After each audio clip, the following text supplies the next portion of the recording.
happy new year. Happy new you. Whoa. 2024 is January 4th, 2024. 14222024. Wow. Here we are. I'm so grateful. I'm so thankful to be here. I'm so grateful and so thankful to tell you a little bit about Rythmia. Right now, we opened January 1st. We opened back up. We had the week between Christmas and New Year's off. New Year's Eve, we started accepting people, and people came. We are full. We're full this week. Hey, everybody, welcome. Thank you for streaming in. We're full this week at Rythmia. I did the opening workshop. I got to do the opening workshop. What a privilege to do the opening workshop on Monday. And I'm teaching Reverend Michael. Hey, Kevin. Hey, everybody. What's up? Teaching Reverend Michael's class on Tuesday, Wednesday, and Friday. The answer is you. I get to teach my teacher's class. Reverend Michael is coming to Rythmia next week. I'm super excited. Hey, Natalie.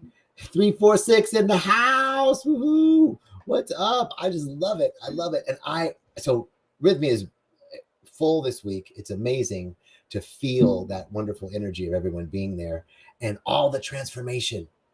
I am so honored that I get to walk this path. Hey, Petra, good to see you. Hey, Jocelyn, great to see you, everybody. Thank you. Dale's here. Woo, wow. Great to see everybody. So, man, first of all, it's so cool when people come up to me at Rythmia and they're like, I watched your walking the path and it really helps me. You know, that's amazing. What's even more cool is I'm getting emails and texts from people who are reporting that they're receiving something, which I'm so grateful. And I have to just acknowledge this one thing, that there's one source, one power, one mind. It's infinite. It's in me. It's in you. It's all around us. And it's that source, that power, that intelligence that we open ourselves up to. And it flows through me and it connects with that same thing in you.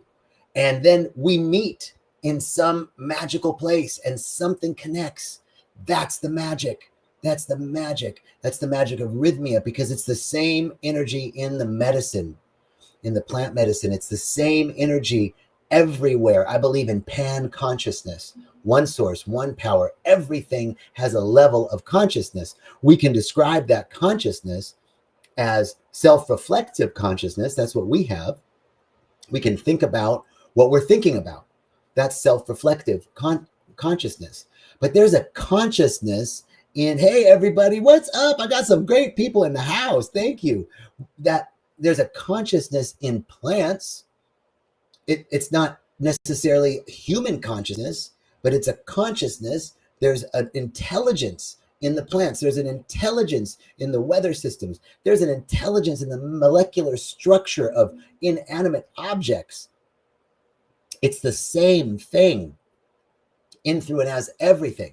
And so it's that intelligence that's in me and in you that meets when we come in to a space like this. So I'm just opening this space knowing that something magical is happening. Something wonderful is happening right now, as we anchor into this new year energy, as we anchor into this new beginnings energy, and we begin again. My topic today is Jody. Great. Yeah, go call the crew. Natalie, she's like, I'm calling the crew. Call them. My topic today is acceptance. And this is a topic I'm going to work through all month. It is huge. Our acceptance makes it real and opens the space for manifestation to rush in. That's one level of acceptance. Another level of acceptance is accepting everything just as it is, accepting ourselves as we are, accepting the situation as it is. And this is both levels of acceptance are challenging. And this is our spiritual growth. This is our spiritual path. So let's talk about the first level of acceptance. My acceptance makes it real and opens the space for manifestation to rush in. This is a level of acceptance for manifestation. There are, Reverend Michael was talking on the pulpit from Agape this last Sunday about the three levels of manifestation. There's first the idea of it, right? The thinking about it, the visualization of it. The second level of manifestation is the feeling of it. We have to feel that it's already happened. We have to feel the vibration of that which is seeking to emerge. This is a little bit more challenging because it is thinking independent of circumstance and condition. And this is the level of acceptance where we begin to feel our prosperity and abundance before a particular thing has manifested. The next level of acceptance is the manifestation of that thing through action. So we're compelled to inspired action from our feeling tone of it. So these are the three levels of manifestation, and it's all based on acceptance. I must accept that it's already been given to me. Now, how does that work? How does that work in terms of manifesting something? So the key is that our state of mind creates our reality. Our state of mind creates our reality. There is no firm reality out there that is independent and always the same that we interpret. There's only one reality that's independent and always the same, and that's the reality of God.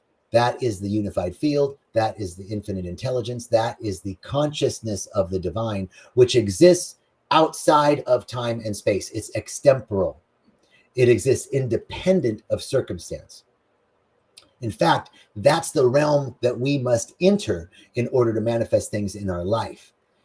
For we say that it's already done in the mind of God. What does that frickin' mean? It's already done in the mind of God. Yeah, well, it ain't done here. Exactly. That's my point. Okay, how does that work? If there is a realm of ever-expanding good, some in the ancient texts have called it heaven. If there is a realm of what the quantum physicists call the unified field, then that exists outside of time and space, the time-space continuum. In my very lay person's understanding of time-space is the distance, the time that it takes to travel between two fixed points. That's time, how long it takes to get from here to there. That's our understanding of time, and it exists in space. The consciousness of God, without beginning, without end, is eternal. That's a hard concept because our minds are not eternal. Our minds are finite, and we think in terms of language, and language is finite. So we must step into this understanding that there is a realm where all things exist, everything all at once, all the time. Did you ever see that movie? Everything all at once, everywhere, all the time, whatever the name of that. That's the movie. That's the mind of God, all at once. There's no past, there's no present, there's no future. There's just the eternal now in which all things are occurring simultaneously at the same time. It's already happened. It's already done in that realm. Now, let's refer to an ancient text to understand the art of manifestation. In the beginning, there was with God, and the Word became flesh. That's the New Testament, or that's the Genesis idea written in a language of the Renaissance. That's not the language of the Bible. So let's to a more metaphysical understanding of that. In the beginning, there was the Word. What is a word? The word, a vibration, a frequency. A word literally is spoken. First, it's an electrochemical reaction in the brain that's spoken, and that has a particular frequency and vibration, sound. In the beginning, there was an idea. In the beginning, there was a frequency. In the beginning, there was a vibration, and that was in the realm of God. What does that mean? That was in the infinite. That was outside of time and space. That was in the mind energy, the self-existent mind energy of God, already complete. And the Word became flesh. That is really what I also, in my layman's understanding, layperson's understanding, that's Einstein's special theory of relativity. E equals mc squared. Energy equals matter. E and m are on different sides of an equal sign. I don't know how to get to that equation. I don't know the math that got him there, but I know this. E is energy, m is mass or matter, and they're on different sides of an equal sign. That means energy and matter are the same thing. Energy is sped up matter, and matter is slow stored energy. Therefore, in the beginning, there was the idea, the frequency, the vibration, the logos, and it lowered its vibration to take form. The word became flesh.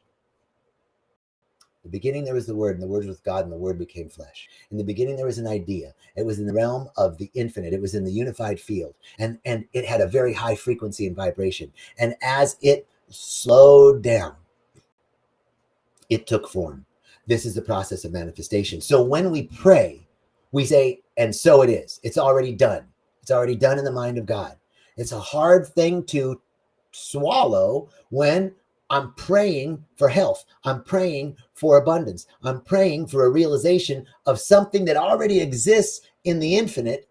And I am bringing my awareness to it to make it real and open the space for manifestation to rush in. I must accept that it exists independently, self-existent, outside of space, time, outside of circumstance and condition, in the realm of the infinite. And it is my acceptance of that that makes it real. I'm calling it forth. Not only am I calling it forth, but remember the three realms of manifestation. The first is the thinking about it. The second is the feeling about it. The feeling has a vibration. The feeling has a frequency, and it's radiant. So it's really not the law of attraction. It is the law of radiation. I'm radiating out this feeling, and that vibrational frequency is calling its match to me. Its match is in the realm of the infinite. Its match is in the realm of the ever-expanding good. Its match is in the outside of time and space. My acceptance makes it real and opens the space for manifestation to rush in. Now, we have to be patient because it takes some time for stuff to happen in the 3D world. We're talking about 5D or whatever D, more than 3, okay?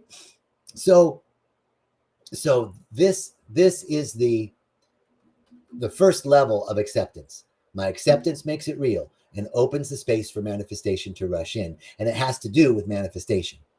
The second connected but different realm of acceptance that I want to talk about today is just as it is, including ourselves. And this has to do with self-improvement. This has to do with our sense of wanting something better.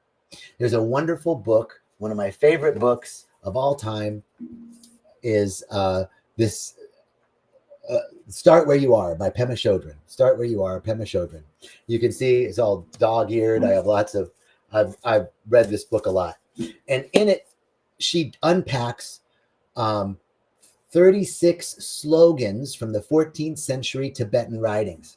One of the slogans is, give up all hope of fruition.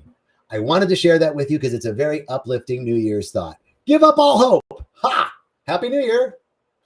What does that mean? So these slogans are like Buddhist koans. They're like mind teasers or poetry that's tightly wrapped, and so we have to unpack it. Pema Chodron unpacks this slogan, give up all hope. Why give up hope? That doesn't sound very uplifting. Give up hope for something better. We think that we want to improve, but that predicates an assumption that there's something wrong now. And anytime I'm wanting to be better, more spiritual, thinner, healthier, more loving, richer, healthier, whatever it is, whatever I'm wanting, a better relationship, a better job, more clarity, I am in essence attacking myself. It's an attack thought because I am saying at some level, at some point, it boils down to right now isn't enough. I'm not enough. This moment isn't enough. This situation isn't enough. This relationship isn't enough. This job isn't enough. My bank account isn't enough. My health isn't enough. And when we say that, we are operating against the metaphysical law of manifestation, which says, to he who has, even more shall be given. To he who has not, even that shall be taken away. What does that mean? That's also kind of like, what's up, Jesus? How you be saying that you're going to take it away from those who don't have, those who already have? That does not sound cool. what the Bible is saying is a metaphysical statement that a consciousness of abundance begets more abundance, and a consciousness of lack begets more lack. So when I'm wanting something better than what I have right now, I'm in essence saying now isn't enough. There's something wrong, and that's coming from a fundamental sense of lack, and it is perpetrating a malpractice, a malpractice against the law of radiance and the law of manifestation, which states that we must feel that we already have it. We must move beyond circumstance and condition. Now, this is not just some woo-woo thing where you go, oh, everything's fine, even when it's not. No. Okay, let me get here. I'm listening. Okay, so here's the thing. We think that if I accept the situation as it is, if I accept my relationship as it is, my job as it is, my finances as it is, my health as it is, if I accept those things as they are, we think that we are resigning, almost signaling to the universe that this is enough. That's it. I don't want any more thanks. No. We must create from the overflow. We must create from our fullness. It's the principle here is that it is an ever-increasing good. God is an ever-increasing good. Life is an ever-increasing good. So it's already good. Now, from my fullness, I create more. I can't create from lack. I have to create from something.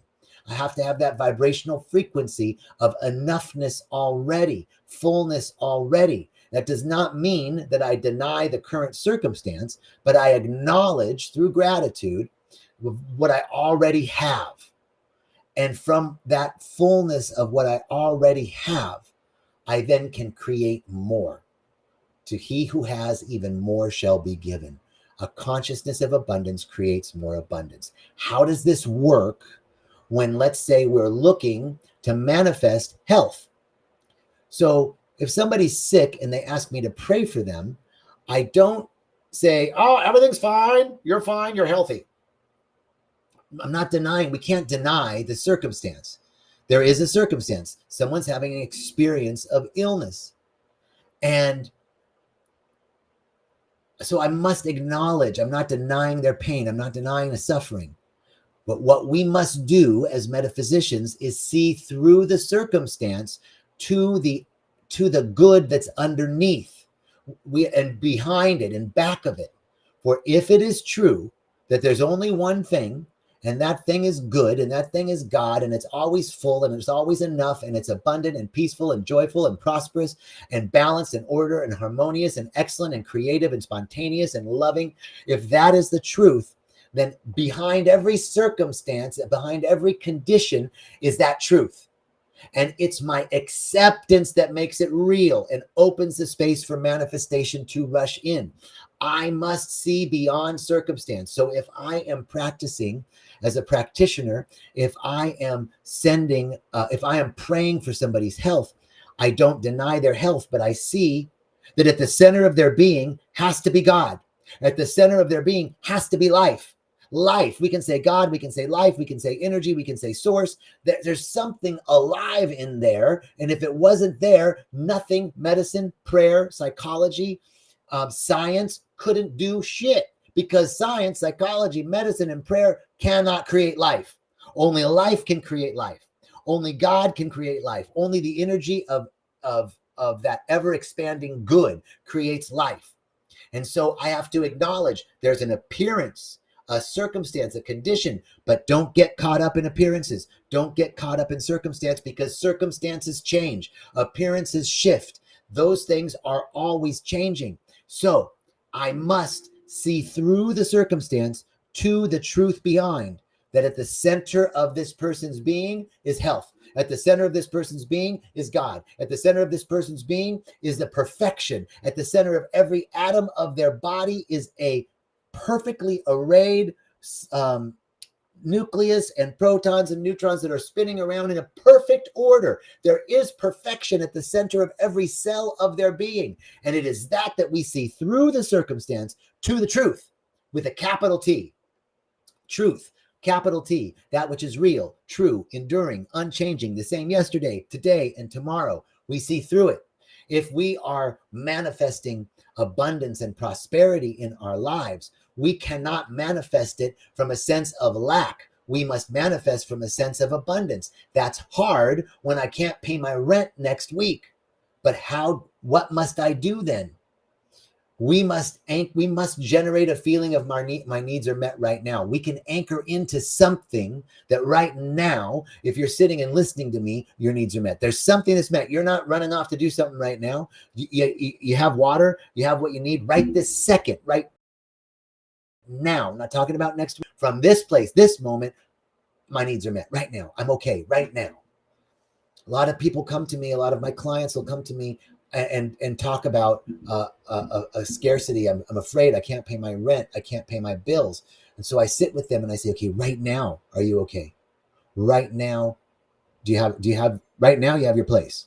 Right now, you have a roof over your head. Right now, do you have food? Right now, we're okay. Right now, my needs are met. And we generate, hey, thank you, David.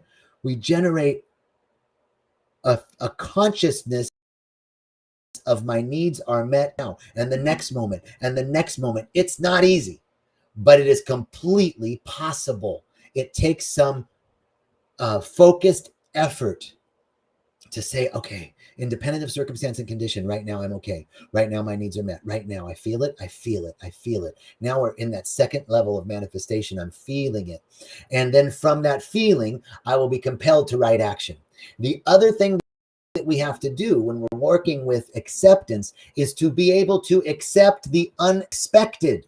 We say at Agape, the Oath of Manifestation, written by my beloved teacher, Reverend Cheryl Ward. And the Oath of Manifestation says,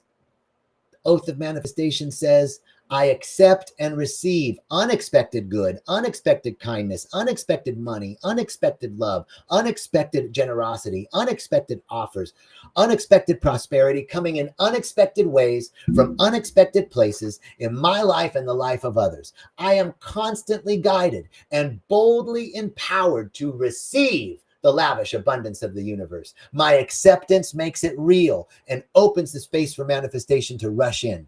I open wide the doors of my consciousness to receive and to give. It is done now. Through this oath of manifestation, all things are possible. I declare absolutely that I live in a friendly universe that is always providing for me. I feel it powerfully happening now. Chris is like, unexpected. That's right. Now I got to feel it powerfully happening now. I live in a friendly universe that's always providing for me. Can I feel it powerfully happening now?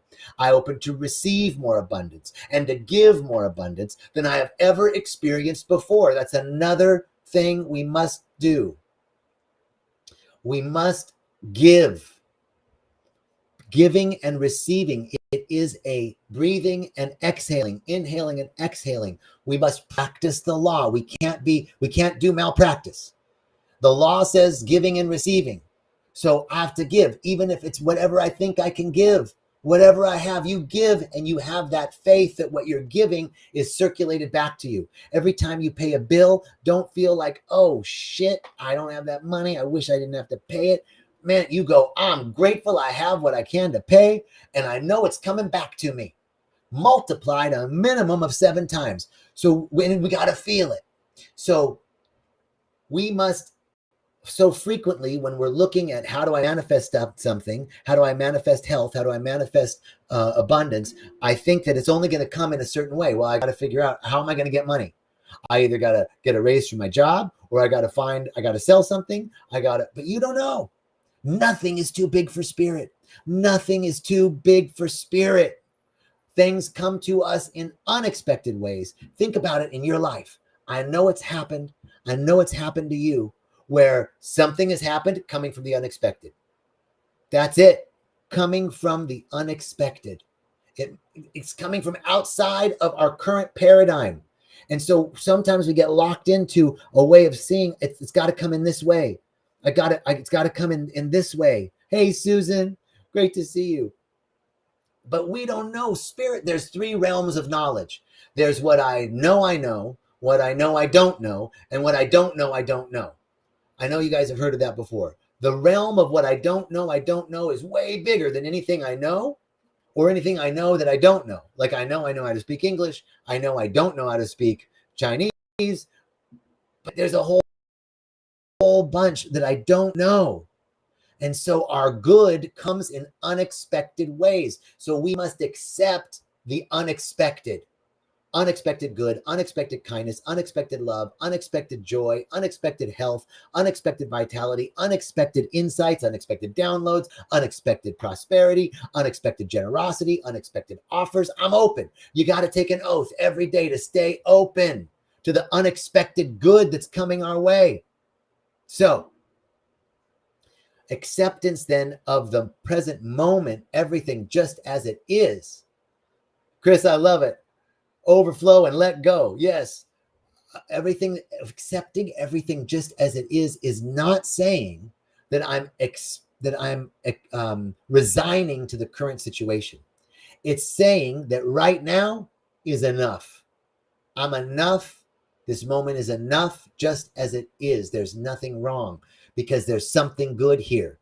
If it's happening, it's happening, unfolding from the realm of ever expanding good. Even if its appearance is bad, something good is happening. There's some good here. Let me see it. That's one of my favorite prayers. Let me see it. I can't see it. Let me see it. There's an old story that I know a lot of you have heard about a farmer who had a horse. And the neighbor comes by and says, man, you are so lucky you got a horse. I wish I had a horse. You know, I don't have a horse. You're lucky. I'm not lucky. Farmer says, perhaps. And then the next day, the horse runs away. And the neighbor comes by and is like, dude, that's a stroke of bad luck. You know, you had a horse. Now you don't have a horse. That sucks. You're not very lucky. And the farmer says, perhaps, because the next day the horse comes back with 5 other horses. And now the farmer's got 6 horses, leads those horses right back into the stable. Neighbor comes by, is like, holy guacamole, dude. You got 6. So you're like the richest man in town, 6 horses. I can't believe it. You were so lucky. And the farmer says, perhaps. And then because the next day the farmer's son is breaking in the horses, and the horse bucks him off and he breaks his leg. Neighbor comes by, dude, that's a stroke of bad luck. Your poor son must be in a lot of pain. That's not very lucky. Farmer says, perhaps, because the next day the army comes in and it conscripts all of the able-bodied men, but the farmer's son didn't have to go because he was, hurt. Neighbor comes by, that's really lucky, dude. Such a stroke of luck, the farmer says. Perhaps. What we think is bad turns to good. What we think is good turns to bad. That's the way life works. The rose blooms, it blossoms. There's a bud. It's beautiful. It blossoms. It's even more beautiful. It dies. That appears to be bad, but then something else comes up. That's the cycle of life. That's the rhythm of life. And so when appearances and circumstances appear to be bad, we look through the circumstance. We say, this is enough. Just as it is, because there's something good here. I'm enough, just as I am. There's a lesson, there's a blessing, there's something coming through. Let me see it, because I know rock bottom fundamentally that life is good. Everything is unfolding in divine perfection, because there's only one source, one power, and that source is good, and it's an ever-increasing good. So let me see what it is. I accept right now just as it is. I'm enough. This moment is enough, and I'm enough in it. And for those of us who are perfectionists, for those of us who are overachievers, for those of us who are workaholics, this phrase is very important. I'm enough already. I'm enough already. It doesn't mean that you go, okay, I'm enough already. I'm just going to sit here and do nothing. I'm going to watch some Netflix. No, it means that before I take any action, I am stepping into the deep understanding that I am enough. Just as I am, I don't have to do anything. I don't have to meditate more. I don't have to exercise more. I don't have to read more. I don't have to accomplish a bunch of things. I'm enough already. Now, from that enoughness, what's my inspired action? If I'm taking action from, I have to do all this stuff. I have to complete all these tasks. If I don't complete them, I'm nothing. We don't think that consciously. It's an unconscious pattern. Hey, Darren Jacob, good to see you, brother. Well, it's an unconscious pattern that's deeply embedded within us, that it's if-then. If I complete these tasks, then I'll be okay. If I write that book, then I'll be okay. If my bank account is this, then I'll be okay. Hey, Suzanne, it's really good to see you, Susanna. Thank you, Jody. That if-then thinking is predicated on I'm not enough. I've got to do something. Love you too, brother. I got to do something in order to be enough. The truth is, you are perfect, whole, and complete. I am perfect, whole, and complete, just as I am. And from my wholeness, from my fullness, as Chris said, from the overflow, I then have an inspired action. I'm not taking action from holy shit, I got to complete these things, otherwise I'm screwed. It's not that you're not going to do action. It's that the action comes from inspiration, not from fear. So my acceptance makes it real. I'm accepting myself just as I am. I am enough already. This moment is enough. I am enough in it. Now, from my enoughness, what's my inspired action? What's my next step? So this is how acceptance begins to unwind those tightly wound patterns of lack, limitation, limiting beliefs, not enoughness, fear, doubt, lack, worry. All of that gets unwound when we begin to accept ourselves and the situation just as it is. That is not resigning ourselves to the current situation. It is simply saying that it's got to be good because God is all there is. It's got to be good because that's the truth. The truth is an ever-expanding good. Everything fundamentally, life is always for more life, always wants more life. Life is always expanding. What's that line from Jurassic Park? Life will find a way. Life finds a way. Always. Life is for more life. And you are part of life.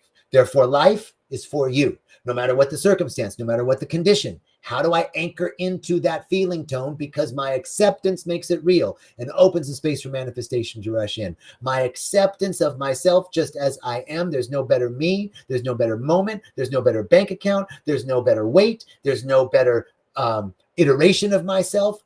There's no better relationship. There's no better job. There's no better anything. Right now is full to overflowing of enoughness. It's enough. And now from my enoughness, I spin up to inspired action. Because guess what happens when this isn't enough. There's something wrong. I need a new job. I don't like my relationship. This guy's fucked up. Whatever it is, where do we go? What's the energy? It's spiraling down. So we create from the overflow, from our fullness. The whole you is present already. It is your acceptance that lies in the future until it doesn't. Okay, I got to think about that, Chris, but I think you're right. Okay, I'm just reading over here in Facebook world what Chris is saying. So I think that's our talk today. Our acceptance makes it real and opens the space for manifestation to rush in.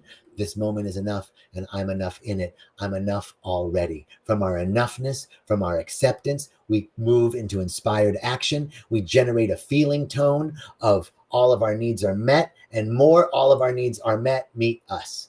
So that's the talk. That's walking the path today. I'm so grateful. I'm so thankful. I'm so grateful that you guys showed up. I'm so thankful that I get to do this. I'm so thankful for the teachings and the teachers that have brought us from darkness into light. I'm so grateful. So grateful for life. And I recognize God in all of it. I recognize this one source, this one power, this one love, this one mind. It's in, through, and as everything is in me. It's in you. It's moving and grooving always for a greater expansion of good. And I know that I am one with it and that you're one with it, that we are indivisible, undivided from that source. It is the thing that is animating our life, breathing our lungs and beating our hearts. Right now, it's spinning the planet without human compulsion. It is from that source that all things unfold in absolute perfection. And so I step into this deep understanding that right now, for each one listening or will listen in the future, that life is good, that all of your needs are met, that everything is unfolding in divine perfection, that you are one with the source of all of life, and therefore life supports you, that you live in a friendly universe that is always providing for you, that it is your acceptance that makes it real and opens a manifestation of more good, more love, more health, more vitality, more success, more beauty, more joy, more order, more balance, more harmony, more excellence, more peace, more abundance, more prosperity, more creativity, more initiation, more spontaneity to unfold in your life in unexpected ways from unexpected places. We step into this high vibrational frequency and we say, it's already done in the mind of God. I'm so grateful to know it's already done in the infinite. It's already done in the unified field. And it's my acceptance that makes it real and opens the space for it to manifest into my experience in the 3D world. So I'm saying it's already done. I'm feeling it's already done. It's good. It's very good. And so it is. Amen. Thank you. Love you. See you soon.